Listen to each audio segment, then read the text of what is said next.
working on the pig today. I took a day off and came back, so hence the different outfit. In that time period, I kept my pig's body nice and moist. Here's the body. By taking a clean plastic bag that doesn't have any holes in it, and I misted the inside of the bag, so I'm not applying the water directly to my clay, and then I'm covering him carefully, okay? So with that method, I can keep the piece for 24 to 48 hours. If my piece is already pretty dry, I want to be a little more cautious and go 24 hours. So last time we were in the video, I had attached the head to the two bodies. So the bodies, if you'll recall, were two pinch pots put together, and then there was the separate head. Okay, so I also poked 2 holes for nostrils. For the holes, I use a tool,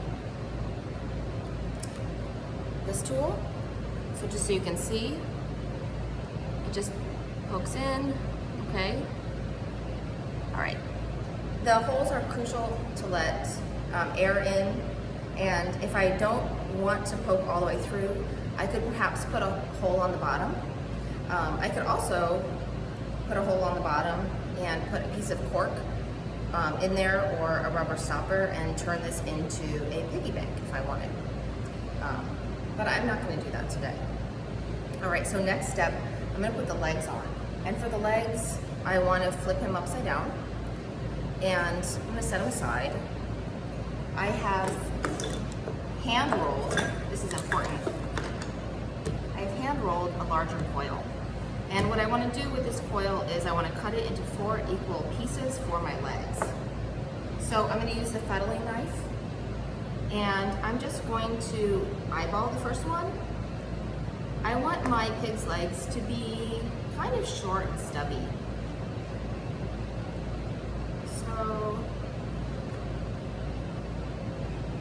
let's see, how does that look? That looks about good. So this is the size I'm going to use. So I'm going to take this piece, and that's my blank, meaning that's the original, and I'm going to cut 4 even pieces, okay? And then next I'm going to shape them. So I want the area where it attaches to the body to be the thickest, and so I'm just going to hand form the bottom. I want the hooves to be kind of pointed. I'm not doing a ton of work in this demo on intense detailing for the sake of time, really, because the purpose of this demo is to show you all these techniques. Okay, so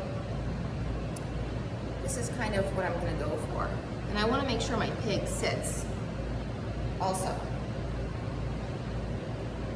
And as I manipulate the clay here, I might make some decisions that maybe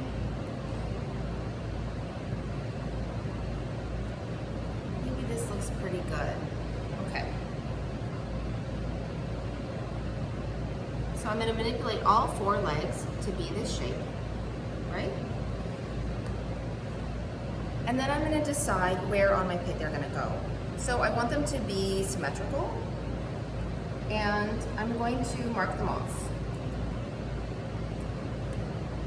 So I'm just going to use a needle tool here and mark off where I think they're going to go.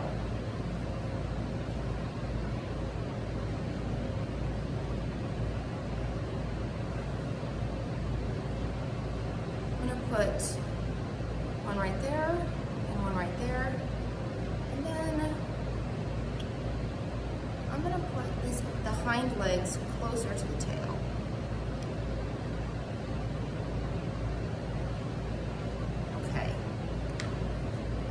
And I'm going to assess, do those look too far apart? Maybe a little. So maybe I'm going to move these here. Okay. And I'm just eyeballing. And so now I'm going to slip and score one of them. And I'm just going to see how I feel about. So I'm slipping and scoring the bottom of the leg, and the joint.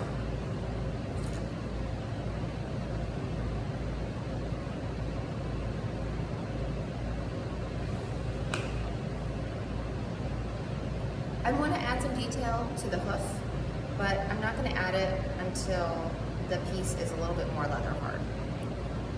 Okay.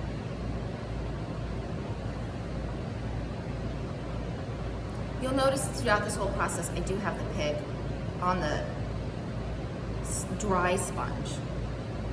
And the purpose of that is so that when I'm using pressure this way, I'm not deforming the top of it. And then I'm going to take my pottery knife. Remember, this is my pottery knife.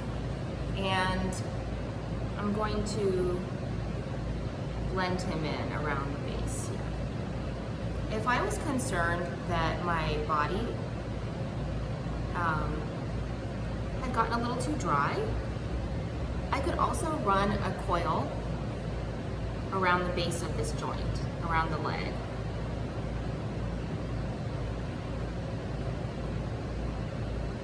And it's never a bad idea. So I'm going to do precisely that. I'm just going to make a tiny coil.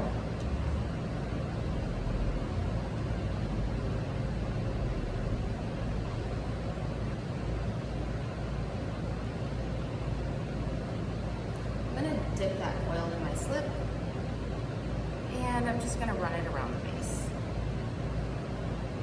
Okay?